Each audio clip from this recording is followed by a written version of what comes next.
Então, primeira carta do apóstolo Pedro, capítulo de número 5, verso 1 ao verso 14, a palavra de Deus ao seu e ao meu coração nesta noite diz assim: portanto, apelo para os presbíteros que há entre vocês, e o faço na qualidade de presbíteros como eles, e testemunha dos sofrimentos de Cristo, como alguém que participará da glória a ser revelada. Pastoreiem o rebanho de Deus que está aos seus cuidados. Olhem por ele, não por obrigação, mas de livre vontade, como Deus quer. Não faça isso por ganância, mas com o desejo de servir. Não hajam como dominadores dos que lhes foram confiados, mas como exemplos para o rebanho. Quando se manifestar o Supremo Pastor, vocês receberão a imperecível coroa da glória. Da mesma forma, jovens, sujeitem-se aos mais velhos. Sejam todos humildes uns para com os outros, porque Deus se opõe aos orgulhosos, mas concede graça aos humildes. Portanto, humilhem-se debaixo da poderosa mão de Deus, para que Ele os exalte no tempo devido. Lancem sobre Ele toda a sua ansiedade, porque Ele tem cuidado de vocês. Estejam alertas e vigiem.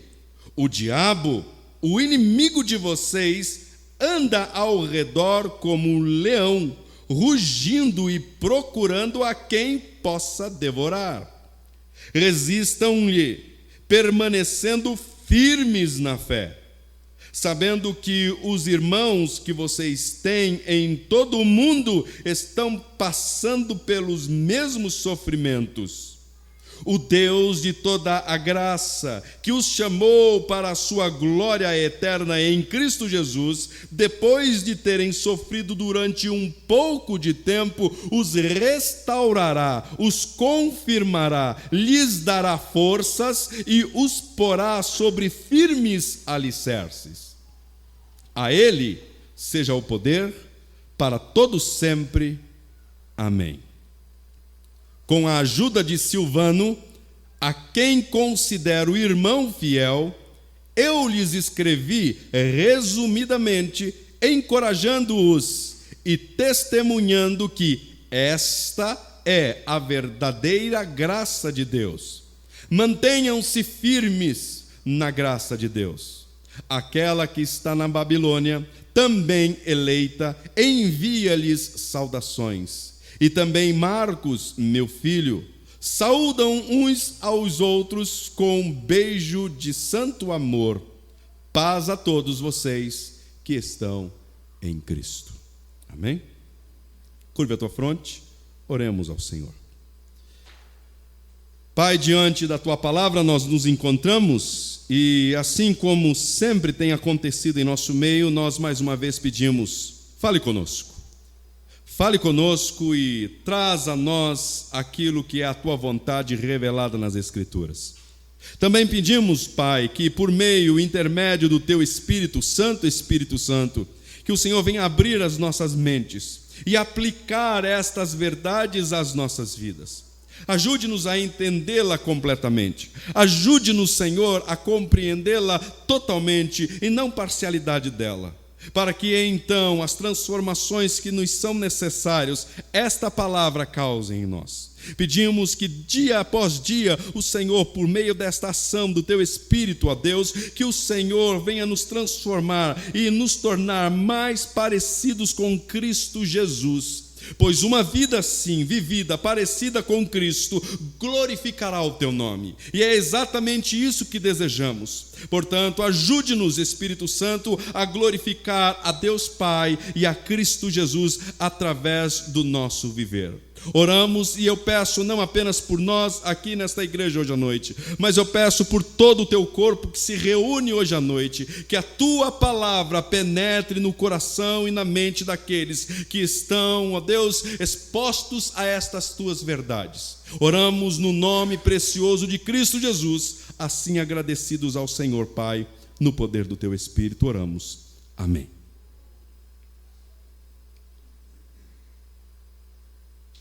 Finalmente, chegamos no último capítulo aqui desta carta tão maravilhosa, carta do apóstolo Pedro, que ele tem nos ensinado muitas coisas.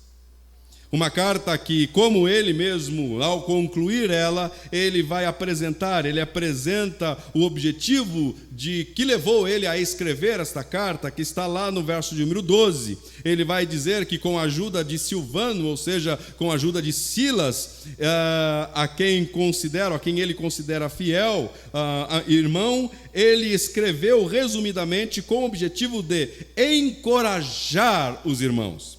Encorajar aqueles irmãos que estão enfrentando, que estão passando por dificuldades, por perseguição, por aflições, aqueles irmãos que estão sofrendo.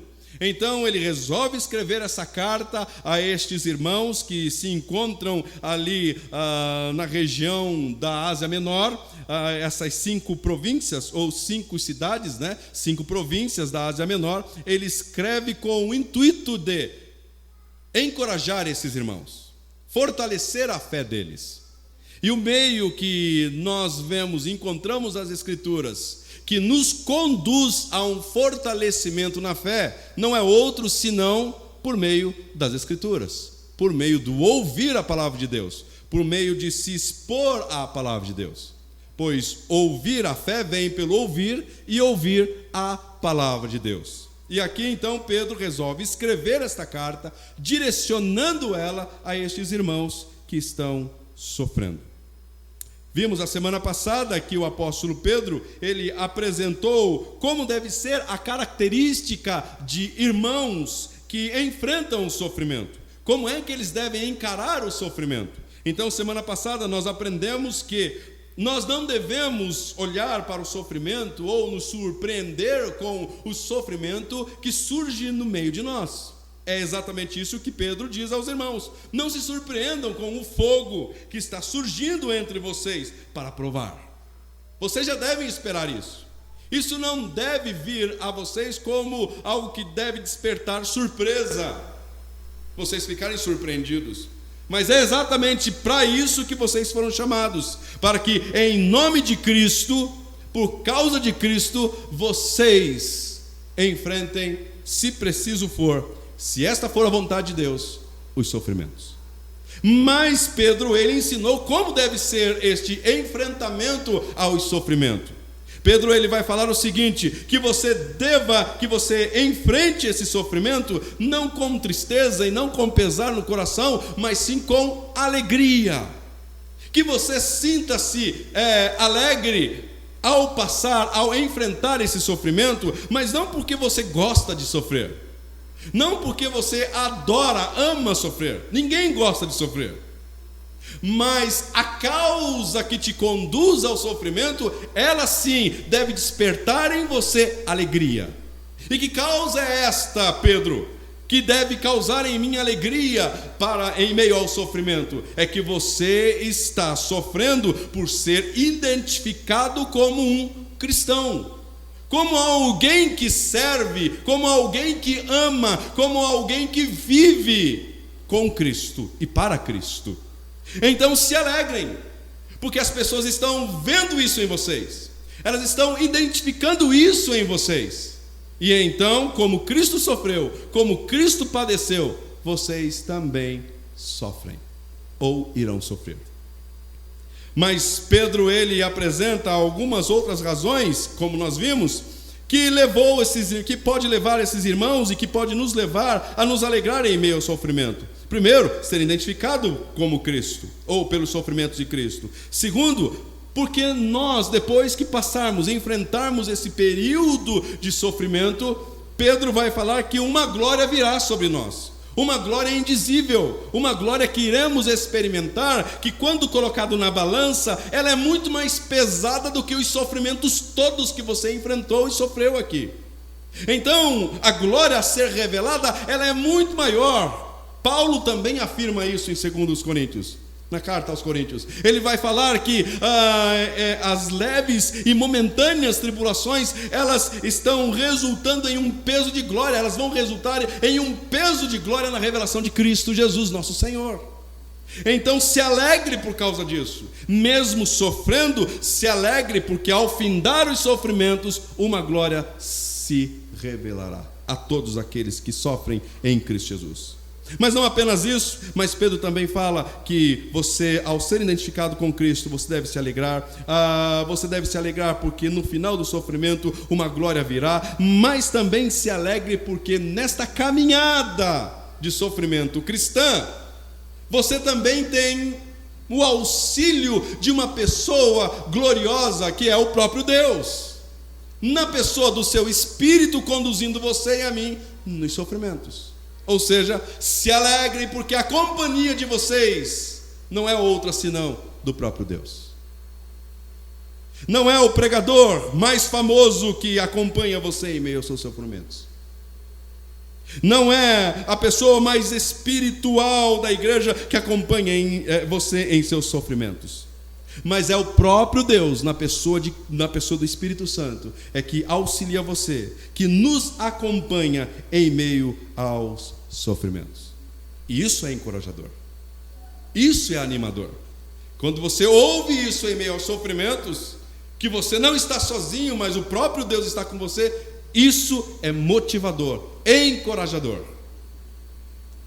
E então Pedro agora, ele passa depois de instruir a igreja como enfrentar o sofrimento, Pedro agora vai instruir os líderes dessas igrejas, como eles devem exercer as suas funções diante daqueles que estão sofrendo. Quais devem ser as responsabilidades dos presbíteros, anciãos, pastores, que estão que está sobre eles os cuidados da igreja de Deus? Quais são as suas responsabilidades diante dessa igreja? Então Pedro, no verso 1, ele vai começar falando o seguinte: portanto, e todas as vezes que aparece essa palavra portanto, ele está fazendo referência, ou está se referindo àquilo que ele acabou de ensinar, aquilo que ele acabou de dizer um pouco acima.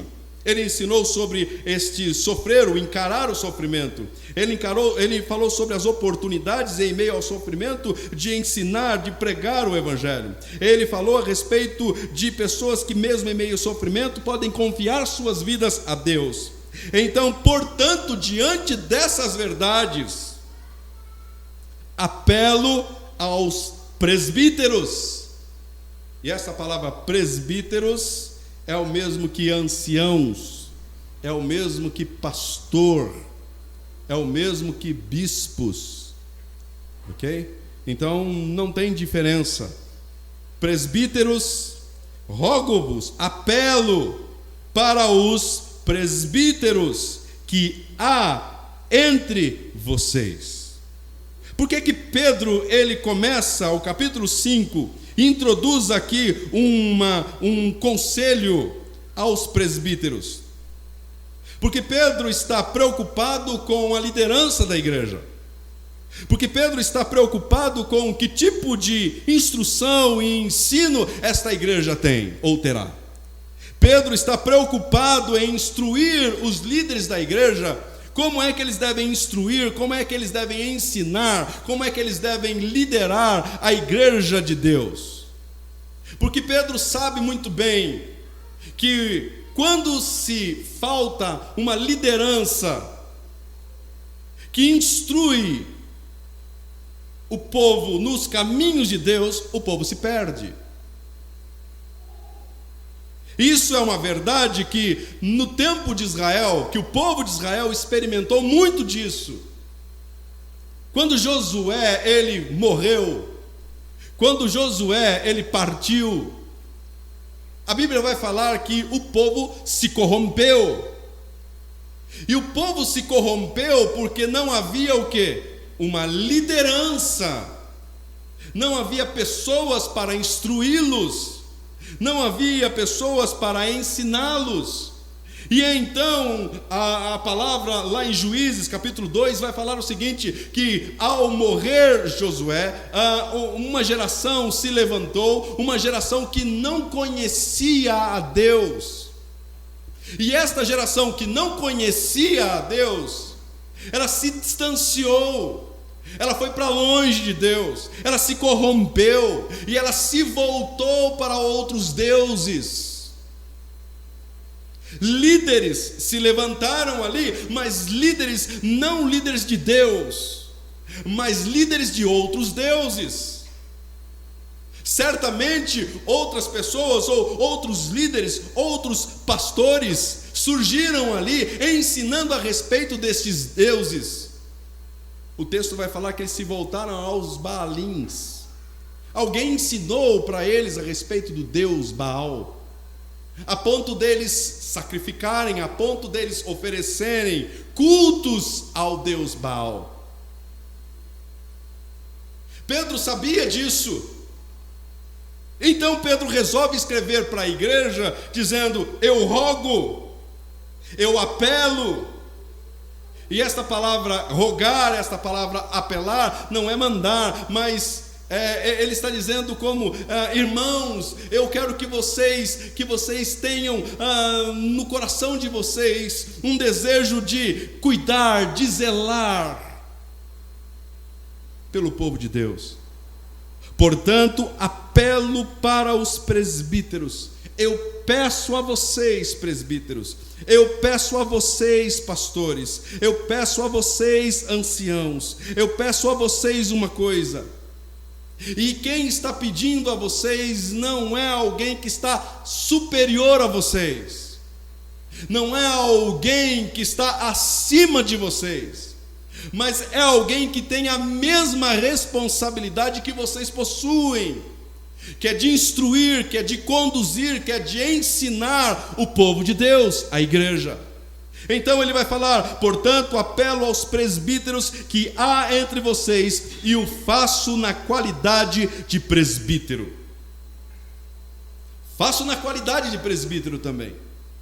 Quem vos escreve é alguém como vocês, que tem a mesma responsabilidade de liderar, de pastorear, de ensinar, de conduzir, de guiar, de mostrar o caminho, como um de vocês. Mas ele também apresenta a sua credencial como apóstolo. Ele vai falar: eu falo na qualidade de presbítero, como vocês, mas também eu falo como alguém que testemunhou os sofrimentos de Cristo.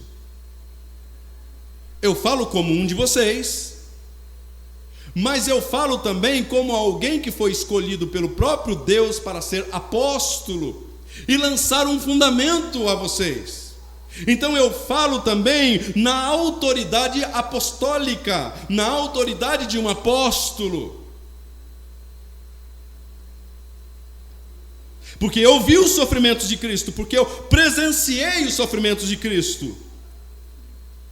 E Pedro, na sua segunda carta, ele vai afirmar que ele mesmo, Cristo, ele foi testemunha ocular da vida, da majestade de Cristo. Lá em 2 Pedro, capítulo de número 1, verso de número 16 e 17, ele vai falar exatamente isso. Ele vai falar a respeito de que ele foi uma testemunha ocular dos sofrimentos de Cristo. Ele viu, ele presenciou. Então, como alguém que presenciou, alguém que caminhou, alguém que foi chamado pelo próprio Cristo, então na autoridade de apóstolo, ele está rogando aos presbíteros da igreja: peço a vocês, presbítero, também na condição de presbítero como eles, e testemunha dos sofrimentos de Cristo, como também alguém que participará da glória a ser revelada. Ou seja, eu falo a vocês, mas tudo que eu falo a vocês é tudo aquilo que eu aprendi e recebi do próprio Cristo. E aí a gente pergunta: o que é que o apóstolo Pedro está ensinando aos irmãos e à igreja aqui? Ele vai ensinar 4 coisas. Primeiro, ele vai ensinar que uma igreja bíblica é uma igreja que reflete pastores bíblicos. Ou seja, uma igreja bíblica, e uma igreja bíblica é o reflexo de pastores, presbíteros bíblicos. Segunda coisa que ele vai ensinar à igreja é que uma igreja marcada pelo relacionamento, ou uma igreja, ela é marcada pelo relacionamento inclusivo uns com os outros. Terceira coisa que ele vai ensinar neste texto é que uma igreja, ela deve ter o discernimento de quem é o seu real inimigo. E por último, ele vai ensinar que uma igreja, ela é marcada pela disposição entre seus membros em cooperar com o reino de Deus. Primeira coisa que ele nos ensina: uma igreja bíblica é uma igreja que reflete pastores, ou seja, a liderança, pastores, presbíteros bíblicos. Pedro está pedindo: rogo a vocês, presbíteros, e como um de vocês, como alguém que testemunhou os sofrimentos de Cristo, mas também como alguém que participará da glória a ser revelada. Pastores, verso 2, pastores, pastoreie o rebanho de Deus, que está aos seus cuidados. Pastoreiem o rebanho de Deus, que está sob os seus cuidados. A primeira coisa que o apóstolo Pedro ele ensina e chama a atenção dos presbíteros, pastores dessa igreja é: primeiramente, toda a liderança de uma igreja cristã bíblica, ela deve ser entendida que eles são cooperadores e auxiliares de Deus.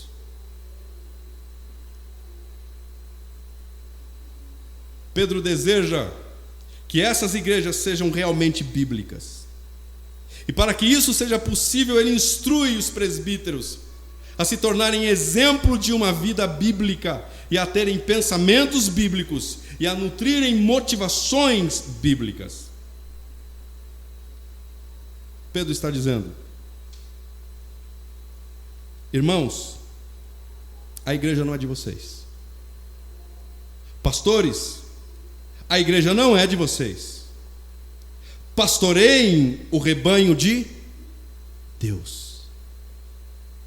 Pastoreiem o rebanho de Deus. Não se esqueça, líderes, desta verdade. Não transforme a igreja em uma outra coisa. Não transforme a igreja em uma pequena empresa em grandes negócios.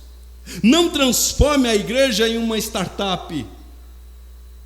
Não transforme a igreja em um grupo SA.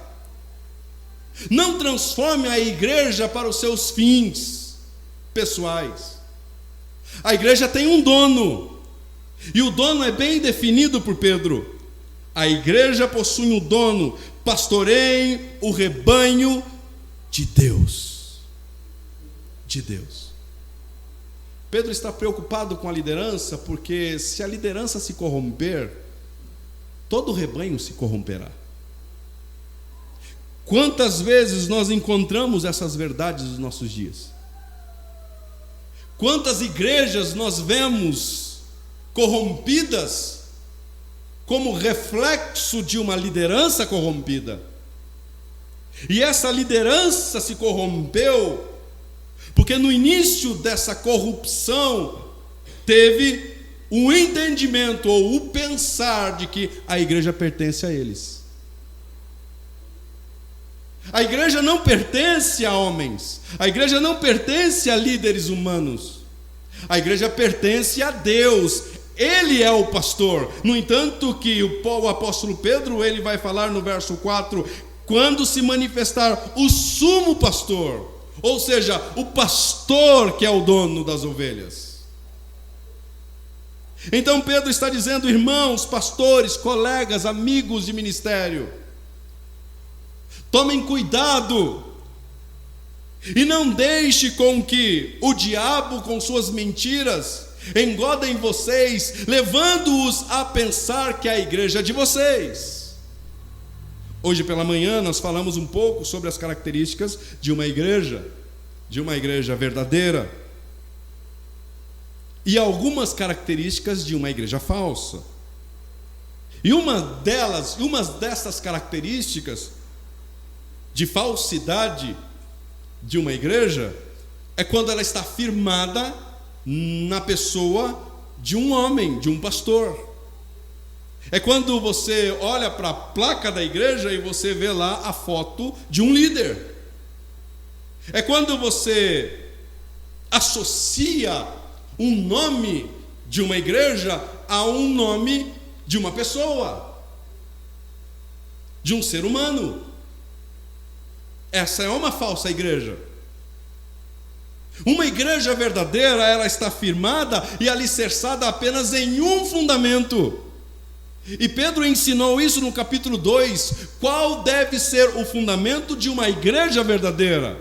E o fundamento de uma igreja verdadeira sempre deve ser, sempre será Cristo. Somente Cristo. Então Pedro chama esses irmãos presbíteros e diz a eles: olha, pastoreiem o rebanho de Deus. Primeiro ponto, saibam que este rebanho é de Deus, portanto pastoreiem.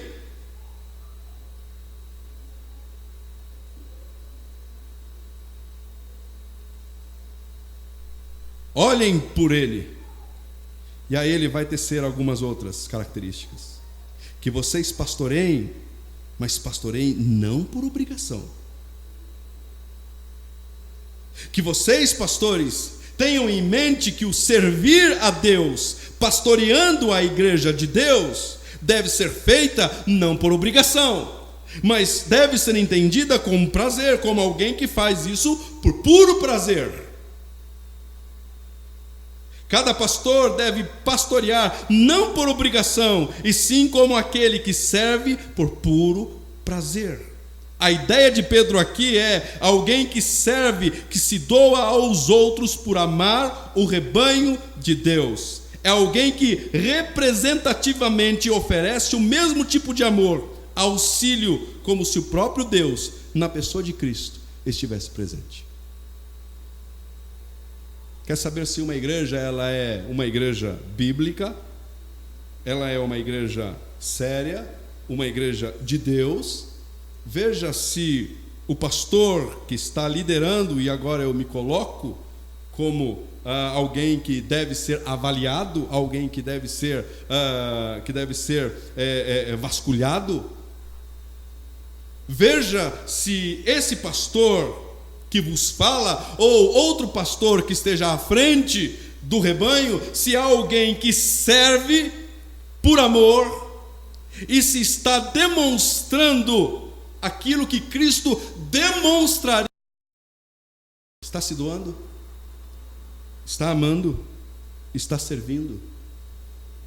E com isso estou dando liberdade a todos a avaliar-me.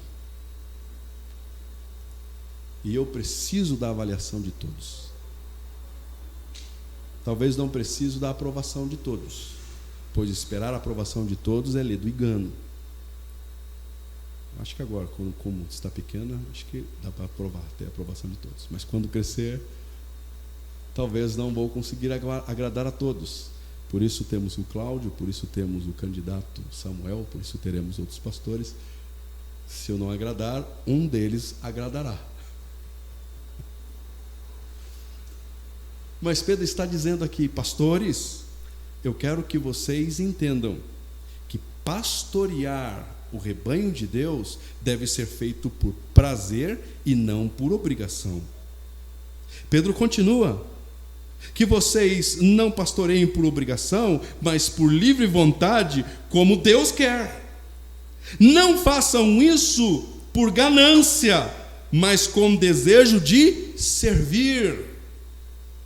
Não olhe para a igreja como um trampolim para que vocês então encontrem um ambiente onde vocês poderão se tornar bem-sucedidos financeiramente, por transformar a igreja de Deus em uma empresa. Porque o diabo vai tentar vocês a fazerem isso. Porque o diabo vai conduzir vocês para se tornar pessoas gananciosas, ou vai tentar vocês a tornar vocês pessoas gananciosas, que vocês não se tornem tal. Não pastorei por obrigação, e não pastorei como alguém que é ganancioso, mas com o desejo de servir.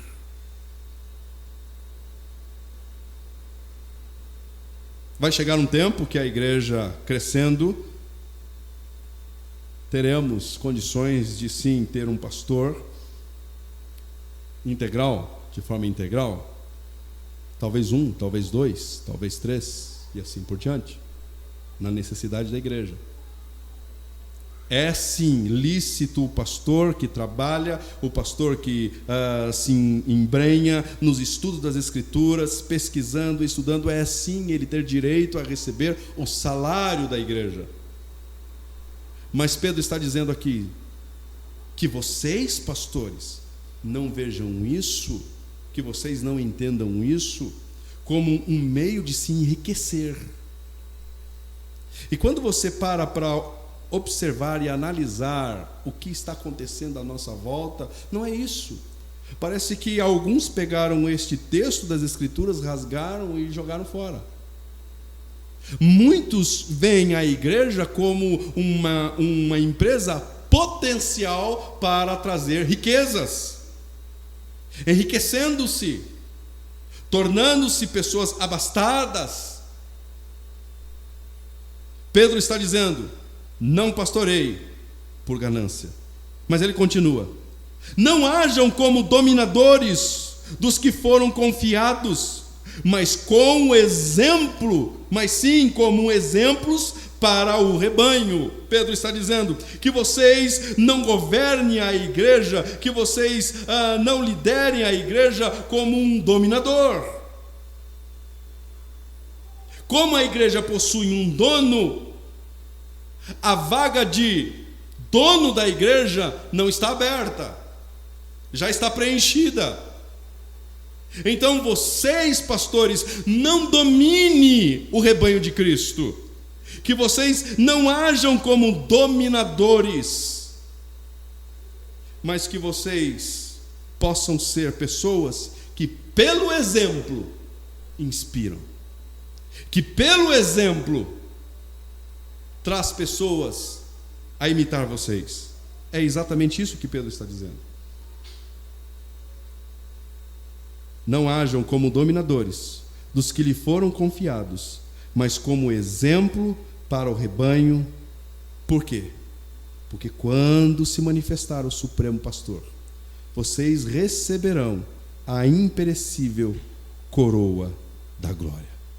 Pedro está dizendo: pastores, vai chegar um dia, porque o fim está próximo.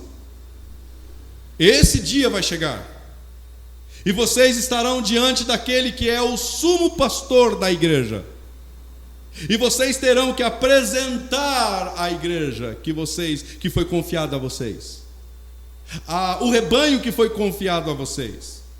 E a pergunta é: que avaliação esse sumo pastor fará do seu pastorado? Que avaliação esse pastor, sumo pastor, fará da sua conduta diante do rebanho? Então, que a sua liderança, que o seu servir, que o seu pastorear não seja como alguém que domina, mas alguém que inspira pelo exemplo.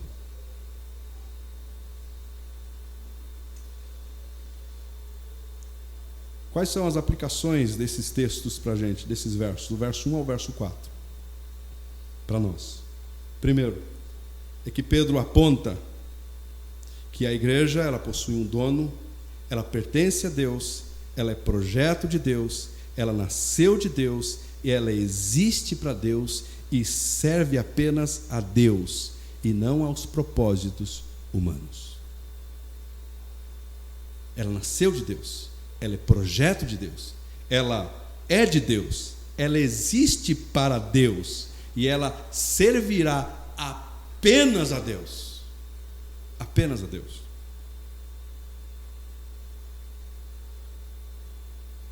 Sirvam a Cristo por amor.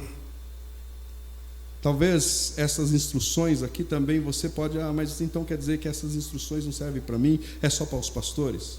Não, serve para você também. Porque todos nós, de alguma forma, nós servimos a igreja. Nós servimos no corpo de Cristo. E Pedro está dizendo, presbíteros, que vocês sirvam não por obrigação, mas por amor.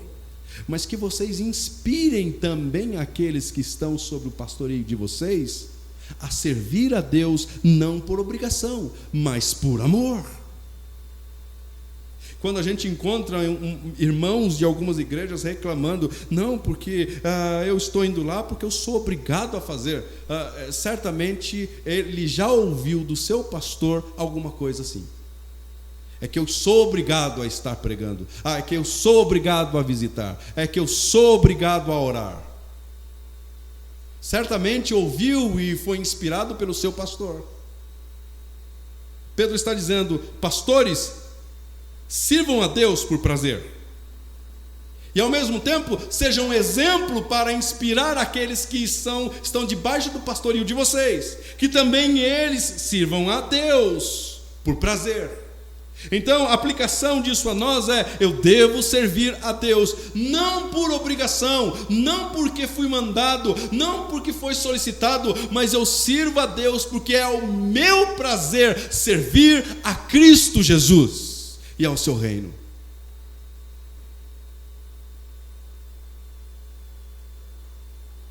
Também nunca projete na igreja de Cristo os seus projetos e os seus propósitos gananciosos. Não projete na igreja de Cristo.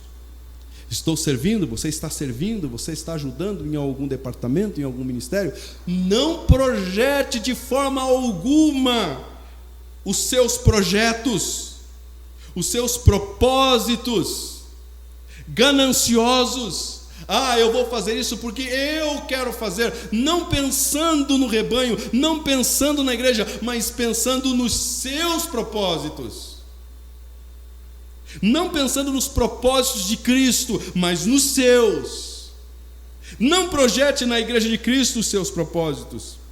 Não sirva aos seus irmãos com segundas intenções. Não aconselhe pessoas tendo segundas intenções. Não faça uma visita tendo segundas intenções. Tem pastor que só visita rico. Tem pastor que só vai visitar rico. Porque as suas intenções são intenções não boas, não bíblicas. E tem muitos, né? Por aí.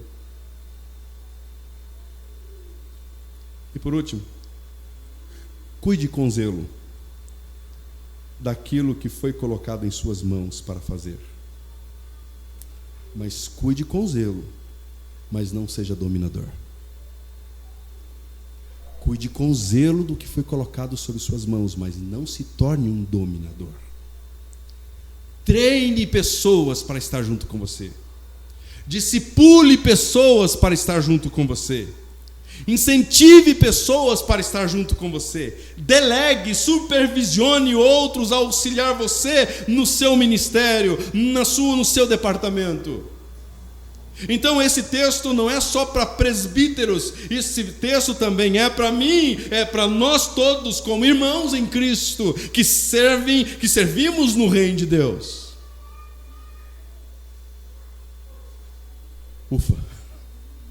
Depois disso, verso de número 5. Pedro também quer ensinar outra verdade. Pedro está dizendo que uma igreja bíblica, ela é marcada pelo relacionamento inclusivo uns com os outros. Olha o verso de número 5. Da mesma forma, jovens, sujeitem-se aos mais velhos. Pedro, ele não esquece dos jovens. E talvez algum jovem lendo esse texto vai falar assim: está vendo, só pega no meu pé. Está pedindo para eu me submeter aos mais velhos. Pedro está assim dizendo: sujeitem-se. Mas Pedro está dizendo aqui o seguinte, aos mais jovens, que uma igreja bíblica ela é marcada pelos laços fraternos, mesmo diante dos desafios geracionais existentes.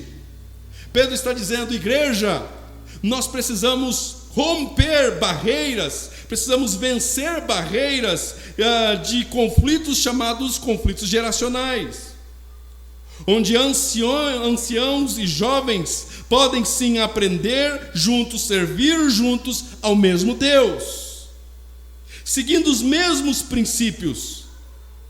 Porém, cada um tem a sua perspectiva de vida, tem a sua cosmovisão do mundo. Quando Alice e Larissa crescerem, certamente elas vão olhar para o papai e falar assim: pai, você é tão quadrado. Pai, esse tempo já passou.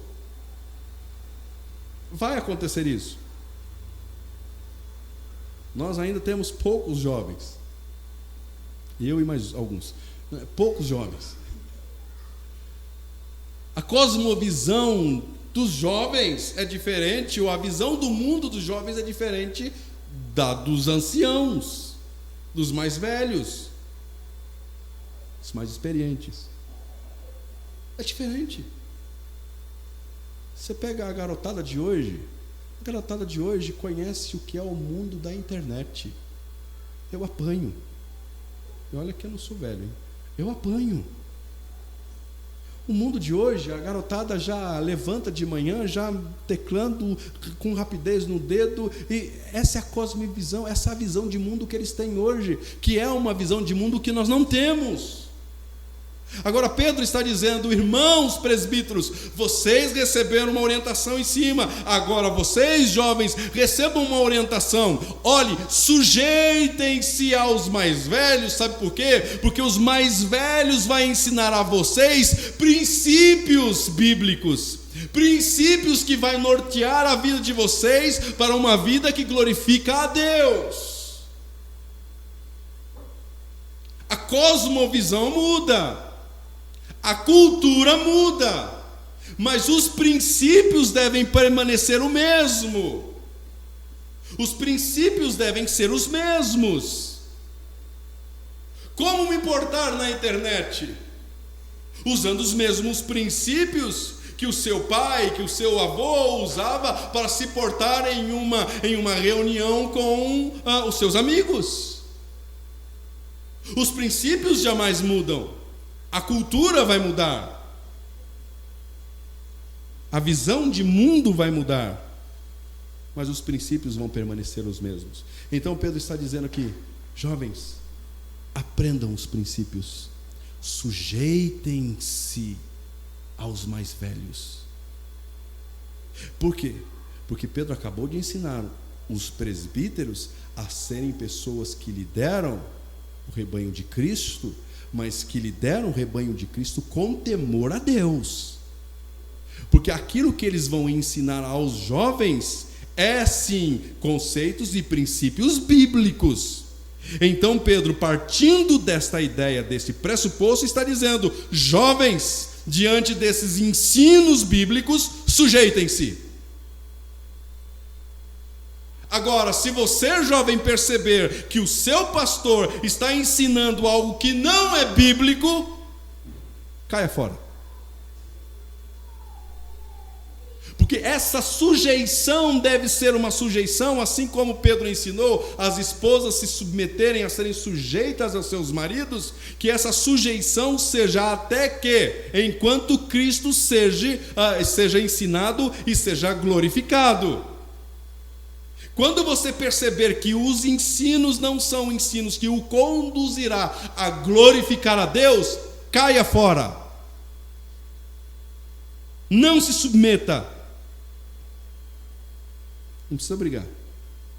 Só ir embora.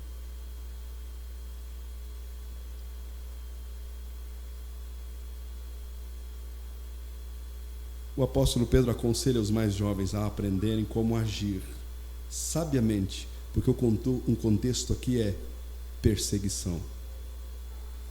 E Pedro está dizendo: jovens, vão bater na porta de vocês. Os soldados romanos vão chegar. Que vocês aprendam com os mais velhos que atitude ter diante dessa situação. Que vocês se submetam aos ensinos desses mais velhos, para que quando essa perseguição acirrada chegar até a porta da casa de vocês, vocês saberem se portar diante delas. Então, que vocês aprendam a agir sabiamente diante das perseguições. Observem a conduta dos mais velhos e imite-os.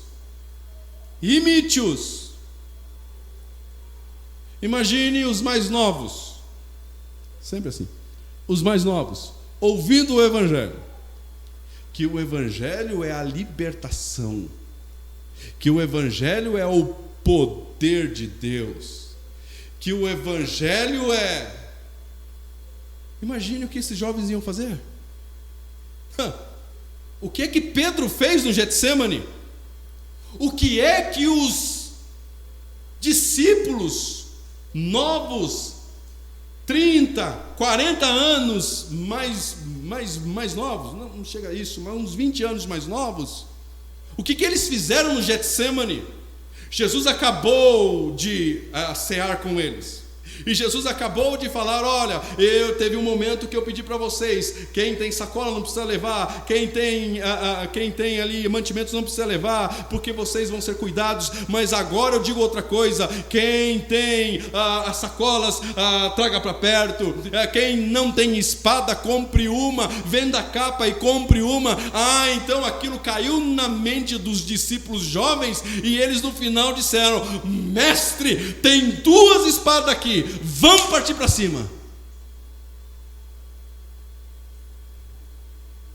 Os jovens ouviram isso. Quem está ensinando aqui é Pedro. E Pedro, no Getsêmani, o que ele fez? Chegaram os soldados romanos. Ele olhou para a espada olhou para ele não pensou 2 vezes, pegou a espada e foi e decepou a orelha de quem? De um soldado romano. Era jovem. Pedro está ensinando: jovens, vocês são importantes no reino de Deus, mas vocês precisam aprender uma coisa: olhem para os anciãos, olhem para os presbíteros, olhem para aqueles que são mais experientes. Eles vão ensinar vocês os princípios que vocês precisam ter quando a perseguição chegar. E vocês não blasfemar, ou vocês não difamar o Evangelho. Jovens, sujeitem-se aos mais velhos. E aí o verso 5 continua: irmãos, todos vocês, não apenas os jovens, mas todos vocês, sejam todos humildes, uns para com os outros. Por que, Pedro? Porque Deus se opõe aos orgulhosos, mas concede graça aos humildes. Porque Deus, Ele detesta os orgulhosos. Então agora, de uma palavra para os jovens, Ele passa a dar uma palavra para a igreja. E Ele chama a atenção da igreja para o conviver entre os irmãos. E para que haja um conviver sadio e em paz, deve existir algo chamado, uma virtude chamada humildade. Porque imagine como deve ou como é difícil o relacionamento entre uma pessoa que lhe falta esta virtude, humildade. Imagine você convivendo com uma pessoa convencida. Imagine você convivendo com uma pessoa arrogante. Imagine você convivendo com uma pessoa metida. Imagine você convivendo com uma pessoa petulante. Imagine você convivendo com uma pessoa presunçosa. Imagine você convivendo com uma pessoa pretensiosa, uma pessoa imodesta, uma pessoa orgulhosa, uma pessoa altiva, uma pessoa soberba, uma pessoa snob. Existe ligação? Existe afeiçoamento? Absolutamente não. Então Pedro está dizendo: irmãos, vocês precisam sim estar unidos, vocês precisam sim estar juntos, vocês precisam congregar uns com os outros, manter essa unidade, esse vínculo. Mas para que isso exista, é necessário algo chamado humildade entre vocês. Por que, Pedro? Porque Deus detesta orgulhosos. Porque Deus detesta orgulhosos. Porque Deus odeia o pecado do orgulho. Porque o orgulho transforma os relacionamentos em momentos de exibicionismo. Porque o orgulho transformou um Lúcifer em um diabo. Porque o orgulho, ele transforma um púlpito em um palco. Porque o orgulho transforma um dom em uma ferramenta de promoção. Deus odeia o orgulhoso. Mas Pedro está dizendo: mas Deus, Ele é benevolente. Mas Deus, Ele é a favor. Mas Deus, Ele é gracioso para com os humildes. Ele é favorável aos humildes. Deus, Ele é um Deus que auxilia aqueles que o buscam com humildade. Porque Miqueias, ele ensinou ao povo de Israel o seguinte, inspirado pelo Espírito, ele ensinou o seguinte: e ele mostrou a você, homem, o que é bom e o que o Senhor exige de você. Que você pratique a justiça, que você ame a fidelidade e que você ande humildemente com o seu Deus.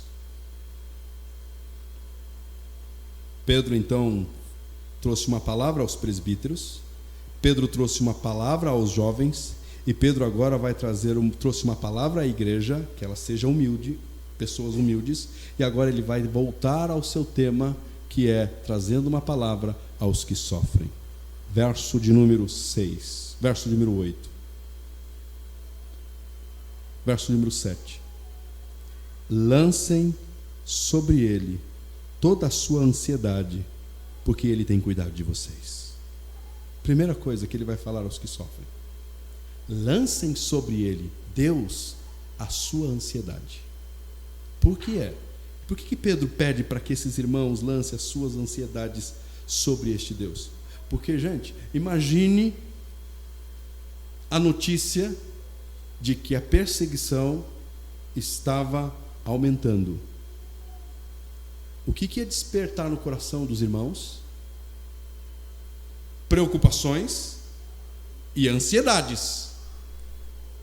Se nem ameaçados de morte somos, levantamos todas as manhãs ansiosos. Se não foi decretada uma perseguição em massa a você e sua família, e você acorda de manhã já preocupado e ansioso, imagine com esses irmãos, que era a realidade deles, o contexto deles, uma perseguição em massa. E eles recebem uma carta do seu apóstolo, ou seja, de um apóstolo, de Pedro. Eles recebem a carta dele dizendo assim: olha, aqui em Roma já começou, já acirrou a perseguição, vai chegar aí, esperem sofrer. O que ia surgir no coração deles? Ansiedade, preocupação. Então Pedro está dizendo: irmãos, eu sei que é uma realidade no coração de vocês, ansiedade. Eu sei que existe aí no coração de vocês uma disposição para serem ansiosos, andarem preocupados. Mas uma coisa eu aprendi do mestre: não andeis ansiosos. Não andem ansiosos. Lancem sobre este Deus de vocês toda a ansiedade. Lancem sobre Ele toda a sua ansiedade, porque Ele tem cuidado de vocês. Ele tem cuidado de vocês. Mas Pedro, ele continua. Ele não apenas fala aos irmãos que sofrem, mas ele também vai continuar falando para a igreja, para uma igreja madura. Ele vai dizer o seguinte: aprendam, igreja, a discernir quem é o inimigo real de vocês. Verso de número 9. Verso 8. Estejam alertas, vigiem. O diabo, o inimigo de vocês, anda ao redor como um leão, rugindo e procurando a quem possa devorar. Pela primeira vez na sua carta, Pedro, ele apresenta o inimigo verdadeiro dos cristãos.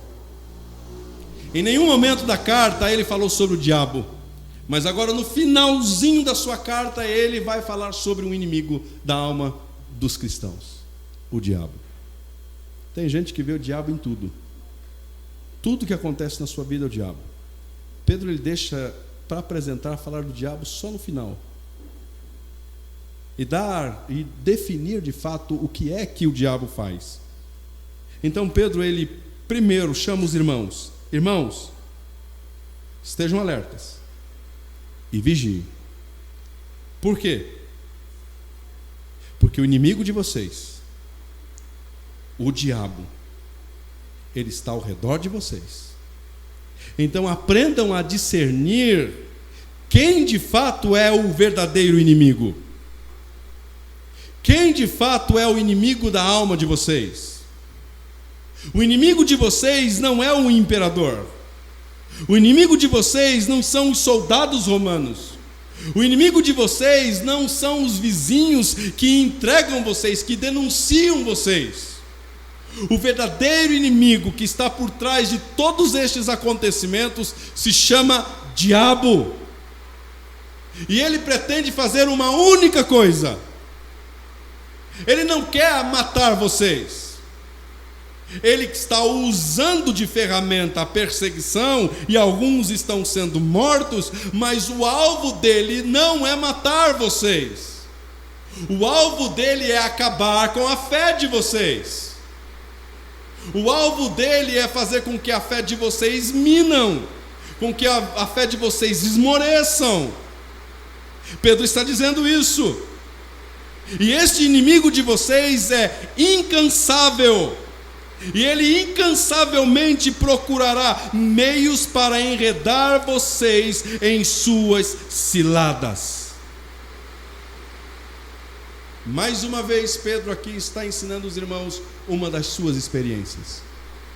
O que é que Jesus falou sobre Pedro lá em Lucas 22, verso 31 e 32? Simão, Simão, Satanás pediu para peneirá-los como trigo, mas eu orei por você, Pedro, para que a sua fé não desfaleça. Para que a sua fé não desfaleça. E olha que Pedro ensina, o que Pedro ensina aos irmãos. O diabo, o inimigo de vocês, anda ao derredor, rugindo como um leão, procurando a quem possa devorar. Resistam-lhe, permanecendo firmes no quê? Na fé. Resistam-lhe, permanecendo firme na fé. Esse é o objetivo do diabo. Não é matar vocês, mas o objetivo do diabo é arrancar do coração de vocês, da mente de vocês, a fé plantada pelo próprio Cristo. Se ele fizer isso, a perseguição para. Se ele fizer isso, os insultos param. Qual era a proposta? Vamos perseguir. E quando encontrarmos alguém que professa Cristo, vamos intimidá-lo, até que ele se volte contra esse Cristo, ele negue esse Cristo. E então nós conseguimos o que queremos. Quem é que está por trás disso? Não é um imperador ambicioso. Não são projetos de um imperador que quer ver o seu nome escrito apenas. Mas quem está por trás disso é o diabo querendo arrancar do coração destes irmãos a fé, o crer, o saber que Deus existe, o cultuar a Deus, o servir a Deus, o adorar a Deus. Sem fé é impossível agradar este Deus. Então roubemos-lhes a fé, vamos roubar-lhes a fé. É isso que o diabo quer fazer. E aí Pedro está ensinando, porque Pedro experimentou isso, Pedro provou isso. Então Pedro está dizendo: irmãos, resistam-lhe, permanecendo firmes na fé.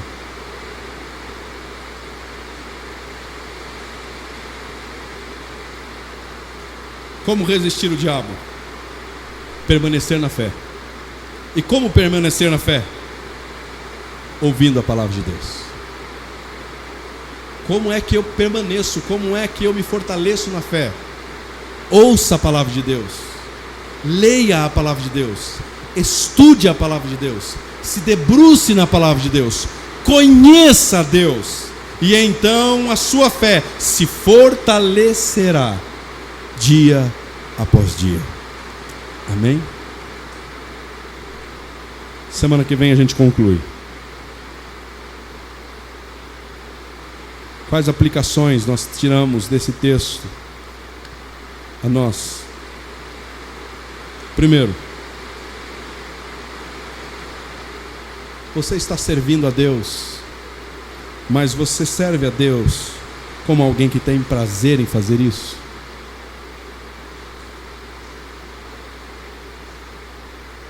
Segundo,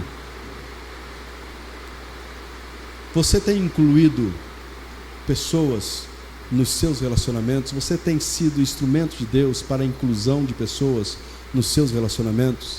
Seja jovem, seja velho, seja criança. E você tem usado esses relacionamentos para instruir aqueles que precisam de instrução, para o enfrentamento dos desafios diários que a vida lhes impõe? Você tem ajudado o seu filho, você tem ajudado a sua filha a enfrentar os desafios que eles têm no dia a dia, na escola, na faculdade, no trabalho? Você tem percebido mudanças no seu jeito de lidar com o próximo? Você tem se tornado mais parecido com Cristo quando o assunto é humildade? Ou você a todo custo quer impor as suas vontades? Isso serve para os seus relacionamentos, o seu relacionamento conjugal, o seu relacionamento com seus filhos, o seu relacionamento com a igreja. Você tem discernido verdadeiramente quem é o seu inimigo? Ou você tem visto o seu esposo, a sua esposa, os seus filhos, o seu amigo, o seu patrão como seu inimigo? E o que é que você tem feito para resistir o verdadeiro inimigo? Você tem reclamado? Você tem lido autoajuda? Você tem observado os argumentos de pessoas não cristãs? Ou você tem se voltado para as Escrituras? Porque é exatamente isso que irá fortalecer você quando o leão inimigo rugir. Ele pensa que é leão, mas ele não é leão. Ele imita o leão. Ele está rugindo. Ele quer com suas presas devorar você. Mas o que ele quer devorar não é você, é a sua fé. Isso é suficiente. Isso é o que ele quer. E você tem permitido ele fazer isso? Ou você tem se voltado para as Escrituras? Que nesta noite você possa refletir sobre essas verdades e ser conduzidos pelo Espírito Santo. Amém? Oremos. Gratos somos, ó Deus, pela Tua verdade expressa, ensinada a nós hoje à noite. Que o Senhor nos conduza no decorrer dessa semana a nutrir esta fé. Que possamos abrir a nossa Bíblia, que possamos meditar nas Sagradas Escrituras e então sermos fortalecidos na fé, crermos ainda mais em Ti, crermos ainda mais no Teu poder, crermos ainda mais na Tua ação poderosa em nós e através de nós, e então sermos conduzidos a Te glorificar em meio aos sofrimentos que enfrentamos diariamente. Ajuda-nos, Senhor, pois reconhecemos o nosso estado de necessitados de Ti. No nome de Cristo oramos, agradecidos ao Senhor. Amém.